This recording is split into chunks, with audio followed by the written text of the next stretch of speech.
Hello students, I am Nirupam sir.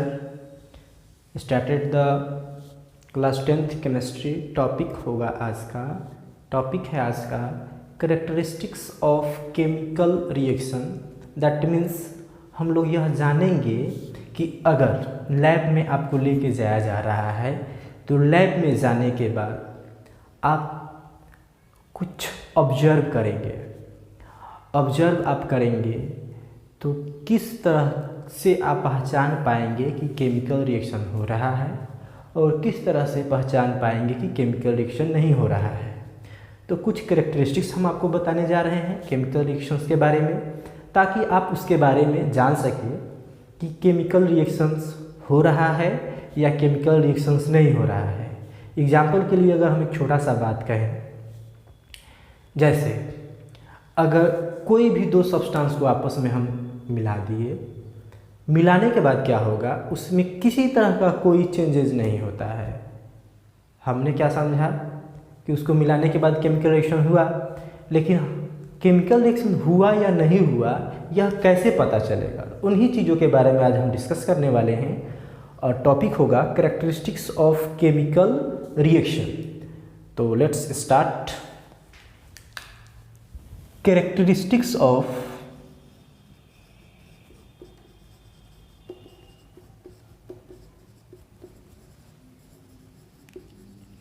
Chemical reaction. आप कैसे पहचानेंगे कि केमिकल रिएक्शन हुआ है या केमिकल रिएक्शन नहीं हुआ है। पहला टॉपिक बता रहे हैं यहाँ पे कि अगर गैस इवोल्यूट कर रहा है, अब हम यहाँ पे देखेंगे evolution of gas, evolution of gas. अगर दो सब्सटेंस को कंबाइन कर रहे हैं और एक गैस इवोल्यूट हो रहा है, दैट मीन्स कि हम कहेंगे कि केमिकल रिएक्शंस हो रहे हैं। अगर किसी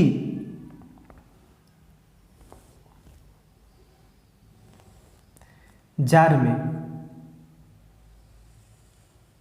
सल्फ्यूरिक एसिड रखा हुआ है, H2SO4 डाइल्यूट सल्फ्यूरिक एसिड रखा हुआ है, और इस डाइल्यूट सल्फ्यूरिक एसिड में हम जिंक ग्रेनुअल डाल रहे हैं। क्या डाल रहे हैं? Zinc granule. दैट मीन्स इसके थ्रू हम यहाँ पे डाल रहे हैं, प्लस कर रहे हैं जिंक का छोटा छोटा टुकड़ा, जिंक का छोटा छोटा टुकड़ा। तो जिंक का ये छोटा छोटा टुकड़ा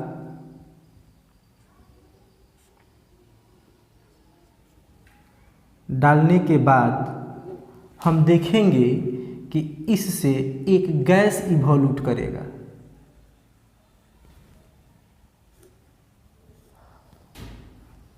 और यहाँ से जो गैस इवोल्यूट करने वाला है, यहाँ से जो गैस इवोल्यूट करने वाला है, इस गैस को हम पहचानेंगे कैसे? तो ये गैस होगा हाइड्रोजन गैस। हाइड्रोजन गैस के बारे में हम लोग जानते हैं कि यह पॉपिंग साउंड के साथ जलता है। जब आग के पास इसको ले जाएंगे तो पुट पुट करके आवाज़ निकलेगा। तो जैसे ही पुट पुट करके आवाज़ निकलेगा, जिसका मतलब हम समझ जाएंगे कि इसे हाइड्रोजन गैस प्रोड्यूस हो रहा है। इस रिएक्शन को हम यहाँ पे लिख रहे हैं कि जिंक ग्रेनुअल जब सल्फ्यूरिक एसिड में ऐड किया जाता है तो यहाँ पे जिंक सल्फेट बन जाता है, जो कि एक्वस फॉर्म में ही रहता है तो पता नहीं चलेगा। तो एक्वस फॉर्म में जिंक सल्फेट बन जाएगा और हाइड्रोजन गैस इवोल्यूट करेगा। हाइड्रोजन गैस को हम एक्सपेरिमेंटली यहाँ पे ऑब्जर्व करेंगे तो पता चलेगा कि गैस इवोल्यूट हुआ है। गैस इवोल्यूट हुआ है, that means chemical reactions will be occur, chemical reactions भी हुए हैं। इनके नाम जिंक सल्फेट, ये है सल्फ्यूरिक एसिड। ये रिएक्शंस आप अपने घरों में देखते भी होंगे, जैसे सभी के घरों में बैटरीज होंगे। बैटरी में जो प्लेट लगा हुआ होता है वह जिंक का होता है, और उसमें जो पानी जो हम लोग बोलते हैं एसिड डाला हुआ रहता है वह सल्फ्यूरिक एसिड होता है। सल्फ्यूरिक एसिड डाइल्यूटेड फॉर्म में होता है, दैट मीन्स उसमें वाटर भी मिक्स होता है डाइल्यूट सल्फ्यूरिक एसिड के साथ। तो यहाँ से बन जाता है जिंक सल्फेट। आप लोग देखते हुए कि बैटरी जब डिस्चार्ज हो जाता है तो जिंक के प्लेट के लेयर पे एक सरफेस जमा हो जाता है, वह सरफेस वही होता है जिंक सल्फेट। यही जिंक सल्फेट पे फिर इलेक्ट्रोलाइसिस किया जाता है, दैट मीन्स इलेक्ट्रिक करंट दिया जाता है। इसका मतलब है कि बैटरी को जब हम चार्ज करते हैं तो आफ्टर चार्जिंग ये फिर से डिसोसिएट हो जाता है और जिंक प्लेट फिर से वही केमिकल रिएक्शंस करता है। और केमिकल रिएक्शंस के बाद कुछ एनर्जी रिलीज भी होते हैं और केमिकल रिएक्शंस होने के लिए कुछ एनर्जी की रिक्वायरमेंट भी होती है। इसके बेस पे भी हम लोग टाइप ऑफ केमिकल रिएक्शंस को दो तरह से बांटते हैं, एक्सोथर्मिक एंड इंडोथर्मिक। तो जिसमें एनर्जी का रिक्वायरमेंट होगा वह एक्सोथर्मिक है, इंडोथर्मिक है, और जिसके बाद एनर्जी इवोल्यूट होगा, निकलेगा बाहर, वह एक्सोथर्मिक हो जाएगा। अब यहाँ पे हम देख सकते हैं किसी भी रिएक्शंस में अगर गैस, कोई भी गैस इवोल्यूट हो रहा है, दैट मीन्स केमिकल रिएक्शंस हो रहे हैं। दूसरा टर्म है change in colour. Change in colour, अगर दो सब्सटेंस को हम ऐड करते हैं उसके बाद अगर कलर चेंज हो जाता है, दैट मीन्स हम यहाँ पे कह सकते हैं कि आयरन नेल को कॉपर सल्फेट सॉल्यूशन में जब ऐड करते हैं, कॉपर सल्फेट सॉल्यूशन कहने का मतलब वाटर में डिजल होगा, एक्वस होगा। यहाँ पे मोर इन्फॉर्मेटिव बनाने के लिए यहाँ पे AQS जो भी देते हैं, सॉलिड को S से रिप्रेजेंट करते हैं, जो सॉल्यूशन होते हैं वाटर में डिजल उसको AQ से डिनोट करते हैं, L लिखेंगे मतलब लिक्विड है। तो इस तरह से स्टेट ऑफ मैटर को यहाँ पे रिप्रेजेंट कर रहे हैं। ऐसे केमिकल रिएक्शन से हमको बहुत सारा इन्फॉर्मेशन नहीं मिलता है कि कितना हीट एनर्जी लगा, ये सारा चीज़ नहीं मिलता है। तो कुछ ना कुछ यहाँ पे हम ऐड करते हैं जिससे हमारा केमिकल इक्वेशंस जो है मोर इन्फॉर्मेटिव हो जाए, इससे ज़्यादा से ज़्यादा इन्फॉर्मेशन हमको मिलने लगे। तो यहाँ पे बन जाएगा फेरस सल्फेट एंड कॉपर। और फेरस सल्फेट और कॉपर बनने के बाद यहाँ पे हम एक चीज़ ऑब्जर्व करेंगे लैब में कि ये जो होगा वह ब्लू कलर का होगा और ये जो होगा वह ग्रीन कलर का सॉल्यूशन होगा। ये भी सॉल्यूशन ही है, तो सॉल्यूशन का कलर होगा ग्रीन, सॉल्यूशन का कलर होगा यहाँ पे ब्लू। ये कॉपर सल्फेट है, कॉपर सल्फेट।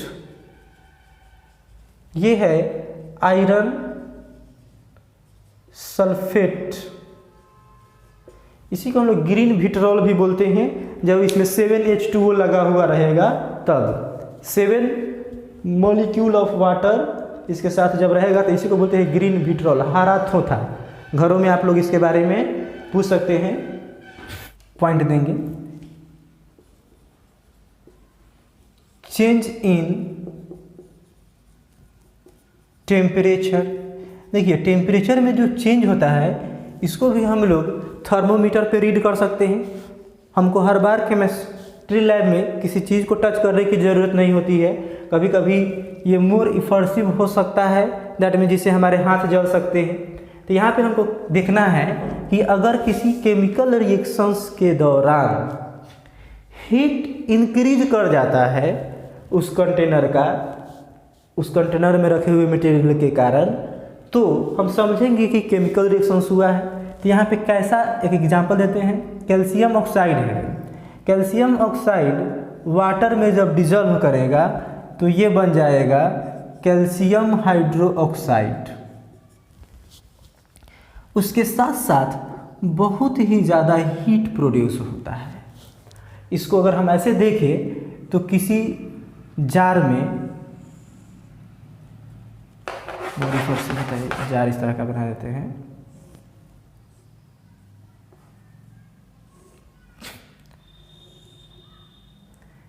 कैल्शियम ऑक्साइड है।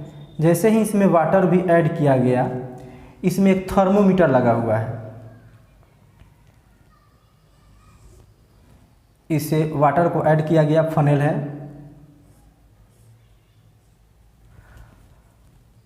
उसके बाद इसमें एक थर्मोमीटर लगा हुआ है, इसमें एक थर्मोमीटर लगा हुआ है। थर्मोमीटर ये टेम्परेचर रीडिंग को दिखाएगा। सॉरी, इसमें क्लियर नहीं हो पा रहा है। थर्मोमीटर जब ये टेम्परेचर इसमें राइज करेगा तो हम समझ जाएंगे कि हीट प्रोड्यूस हो रहा है। तो यहाँ पे देख रहे हैं कि अगर हीट प्रोड्यूस हो रहा है दैट मीन्स हम समझ जाएंगे केमिकल रिएक्शंस हो रहे हैं। इसको बोलते हैं कैल्शियम हाइड्रोक्साइड, इसको सेलेक्ट लाइम भी बोलते हैं, सेलेक्ट लाइम बुझा हुआ चूना। कैल्शियम ऑक्साइड है, इसको और नाम से जानते हैं, इसको बोलते हैं क्विक लाइम, क्विक लाइम कली चूना। अब यहाँ पे फिर देख रहे हैं कि इसी का इस्तेमाल हम लोग अपने घरों को पेंट करने के लिए भी करते हैं। गांव में ऐसे देखे हुए कि एक नाद में रख के चूना को उसमें पानी मिला देते हैं, उसमें बहुत ज़्यादा उबाल आने लगता है, तो वही रिएक्शंस होता है। वह इतना ज़्यादा उबाल होता है कि अगर वह चूना गिर जाए कहीं आपके स्किन पे तो उससे स्किन जल सकता है। फिर नेक्स्ट यहाँ पे देख रहे हैं फॉर्मेशन ऑफ प्रिसिपिटेट, फॉर्मेशन